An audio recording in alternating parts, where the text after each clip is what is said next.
नमस्कार मित्रों, मैं Neeraj Saxena, physics faculty. Last lecture में हमने रेजिस्टेंस का एक फेज पढ़ा।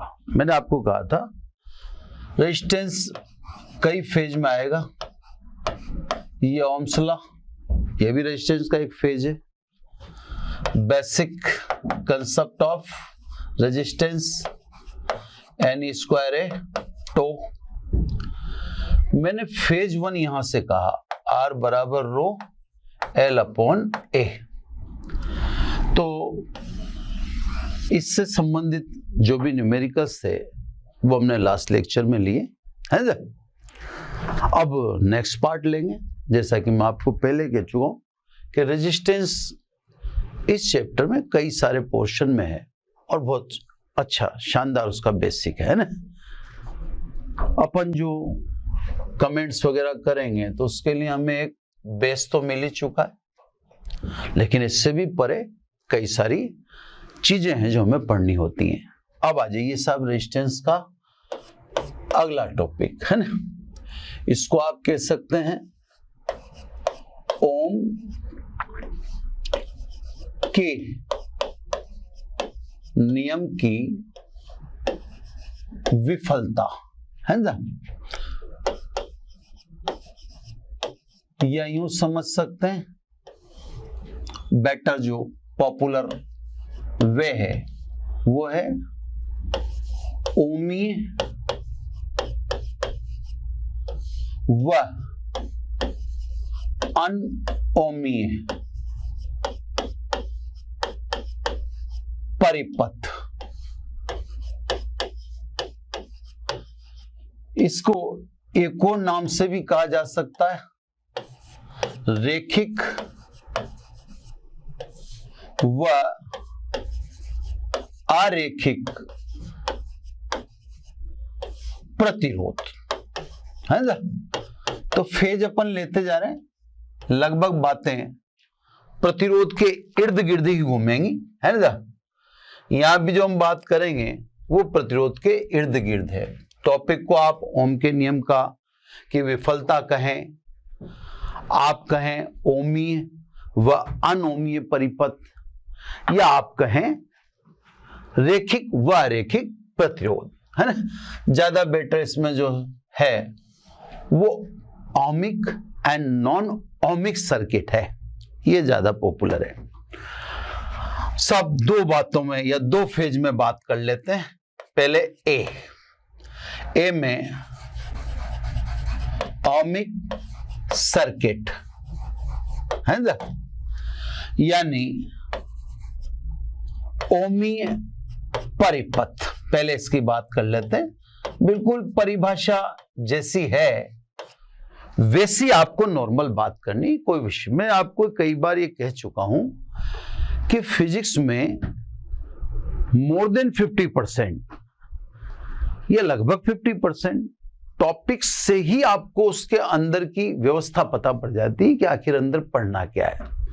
ओमीय परिपथ वे परिपथ जो ओम के नियम का पालन करते हैं, ओमीय परिपथ कहलाते हैं, यानी ओमिक सर्किट कहलाते हैं। इन परिपथों के लिए विभवांतर व धारा के मध्य खींचा गया ग्राफ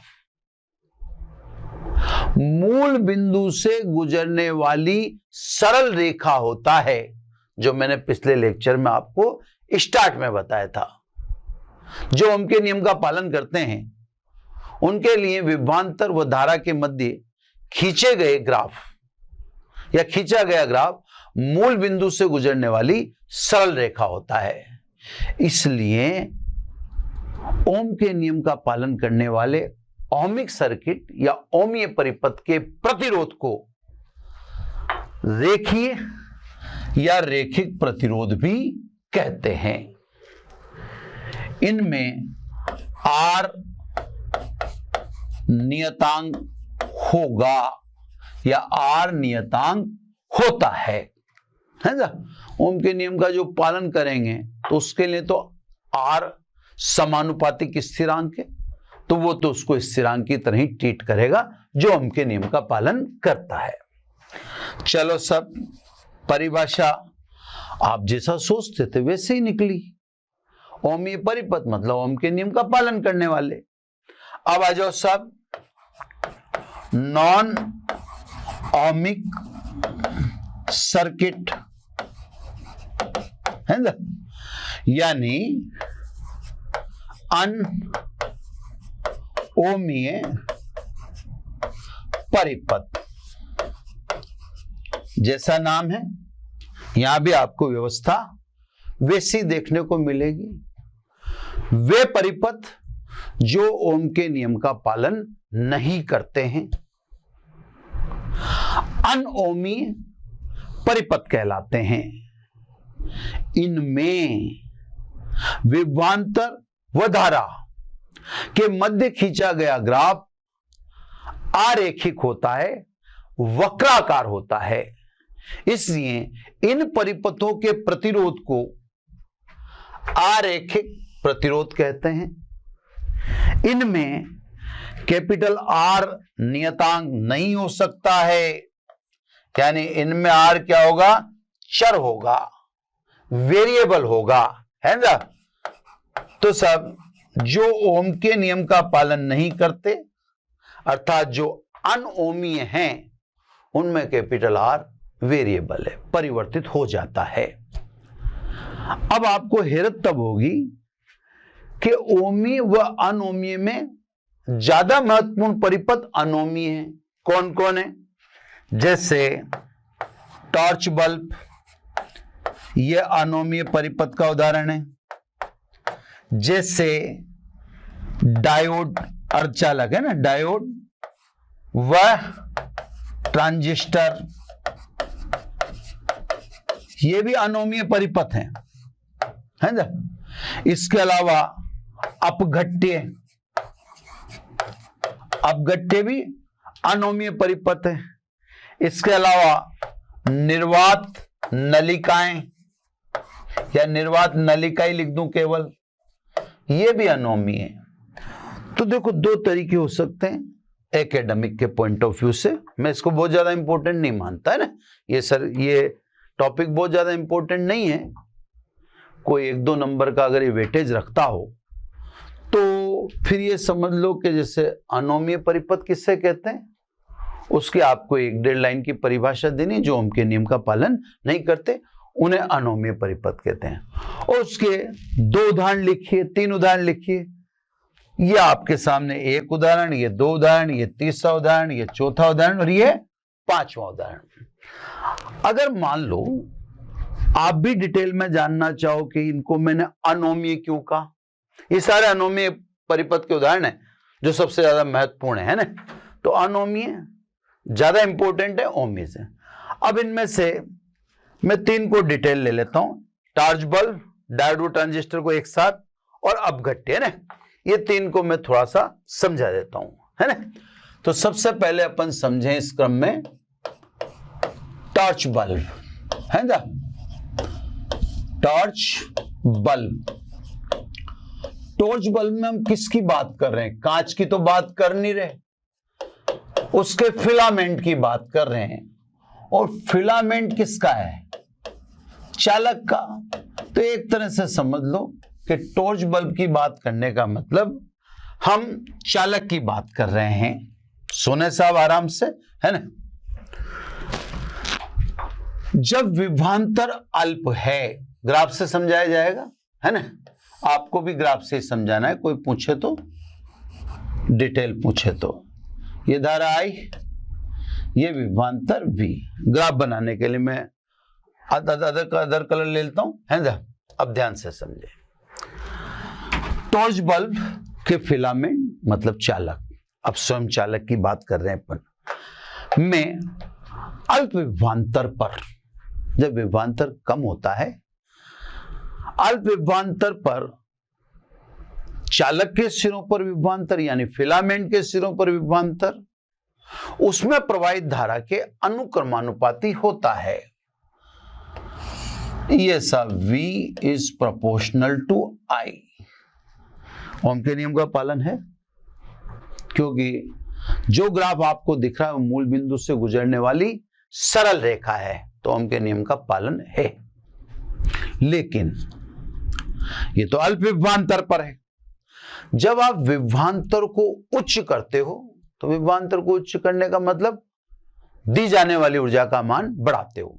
तो जब विभवांतर में वृद्धि करते हैं, अर्थात दी जाने वाली ऊर्जा बढ़ाते हैं, तो चालक गर्म हो जाता है, और जब वो गर्म होता है तो उसके प्रतिरोध में वृद्धि हो जाती है, यानी प्रतिरोध चेंज हो जाता है। अब ये ग्राफ वक्राकार हो जाएगा, है ना। आप ऐसे समझ लें कि मैंने प्रतिरोध कहा बढ़ जाता है, तो आप ऐसे समझ लें R = V/I, यानी जब विभवांतर अब बढ़ाते हैं उस समय फिर अब धारा बढ़ना या धारा उस दर में नहीं बढ़ती। आपको ग्राफ में दिख रहा है कि जो धारा की वृद्धि शुरुआत में थी यहां तक जो आप देख रहे हो वो तो प्रोपोर्शनल है। इसके बाद देख रहे हो आप ग्राफ वक्राकार हो चुका, व्हाइट कलर से ग्राफ बन रहा है ना। तो स्वाभाविक है अब V के संगत I नहीं बढ़ रहा, V तो बढ़ रहा है, I नहीं बढ़ रहा, तो इसका मतलब अब चालक का यानी टॉर्च बल्ब का प्रतिरोध बढ़ रहा है। क्लियर? तो सब स्वयं चालक भी ओम के नियम का आंशिक रूप से ही पालन करता है, वो भी कब? अल्प विभवांतर तक चालक ओम के नियम का पालन करता है। विभवांतर उच्च करने पर उसके भी प्रतिरोध में परिवर्तन हो जाता है। क्लियर साहब?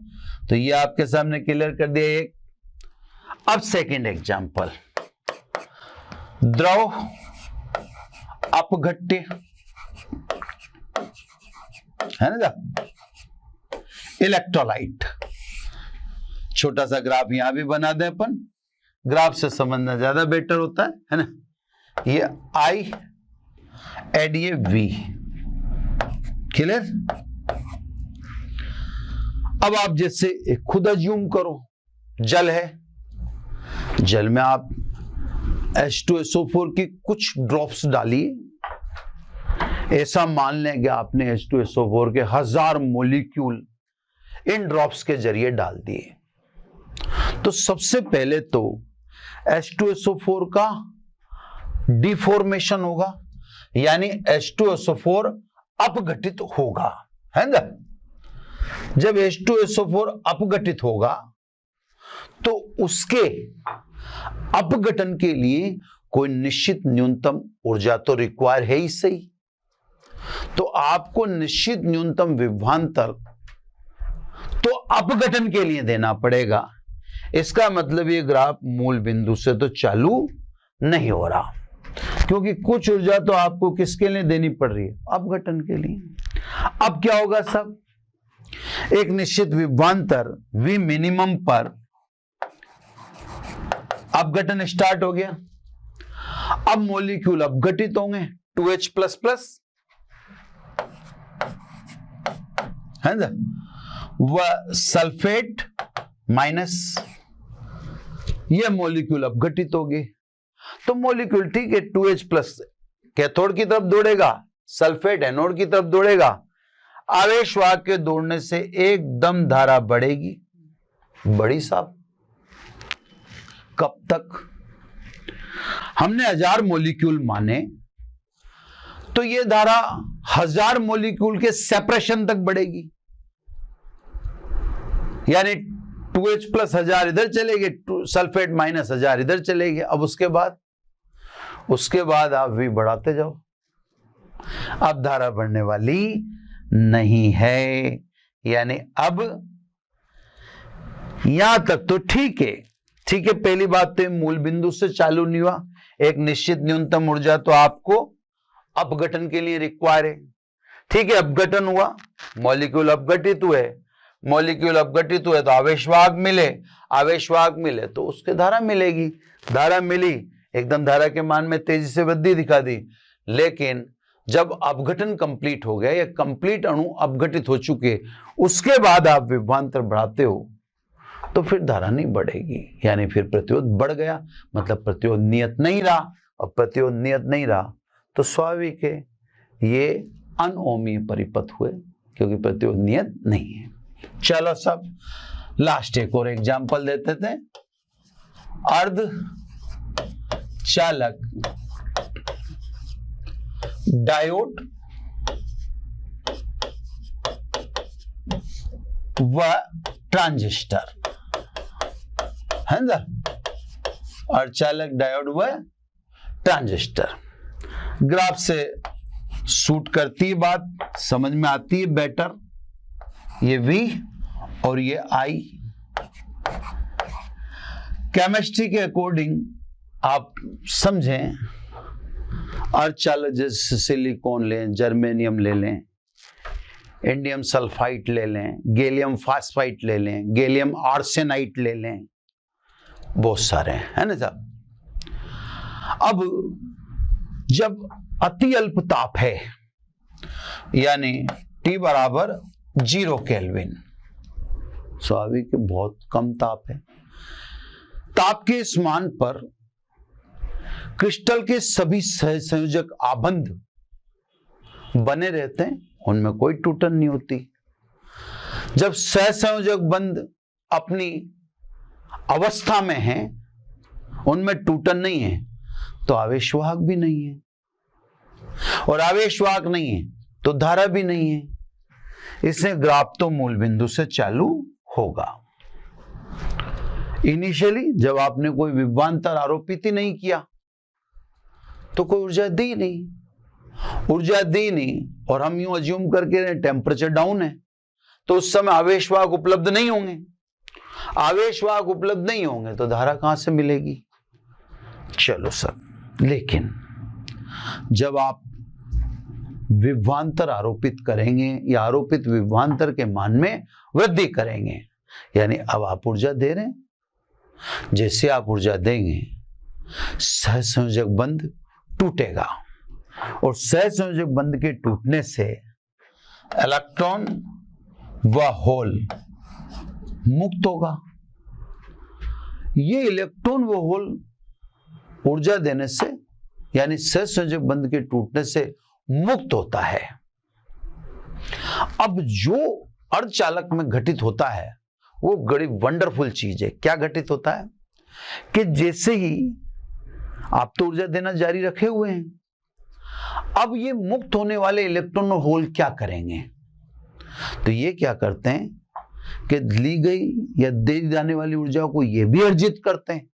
बंध तो टूट रहे हैं और ये भी उस ऊर्जा को अर्जित करके अपनी काइनेटिक एनर्जी बढ़ा लेते हैं। जब इनकी काइनेटिक एनर्जी बढ़ेगी तो ये भी अन्य सहसंयोजक बंध से टकराएंगे, उन्हें तोड़ देंगे, तोड़ने में सफल हो जाएंगे। तो यहां पर क्या होता है कि बिगिनिंग में तो धारा न के बराबर होती है, लेकिन अचानक, क्योंकि दो बातें हो रही हैं, दो बातों का मतलब सहसंयोजक बंध टूटने से इलेक्ट्रॉन व होल मुक्त हो रहे हैं, ऊर्जा देना जारी है, ऊर्जा देना जारी है। तो जैसे ही आपके इलेक्ट्रॉन और होल मुक्त होते हैं, ये भी दी जाने वाली ऊर्जा को एब्जॉर्ब कर लेते हैं और एब्जॉर्ब करके अपनी गति ऊर्जा बढ़ा लेते हैं, यानी इनकी भी गति ऊर्जा बढ़ती है और ये भी अन्य सहसंयोजक बंधों से टकराने लगते हैं। तो एक तरफ तो ऊर्जा सहसंयोजक बंध को तोड़ रही है और एक टूटे हुए इलेक्ट्रॉन वो होल भी टकरा के सहसंयोजक बंध को तोड़ रहे हैं। तो अचानक आवेशवाहकों की संख्या तेजी से बढ़ जाती है और आप जानते हो I = NeVd।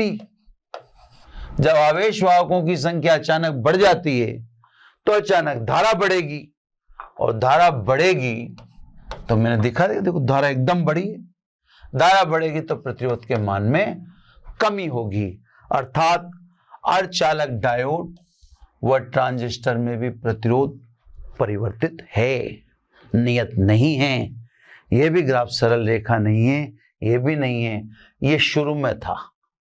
तो सब अर्धचालक डायोड और ट्रांजिस्टर भी अनओमीय परिपथ हैं, इनका भी प्रतिरोध परिवर्तित है। तो डिटेल में जाए तो आपको मैंने डिटेल में जाने के लिए 3 पर्याप्त उदाहरण पर्याप्त डिटेल से समझा दी है। ये साहब एक टॉपिक और नया कंप्लीट हो गया।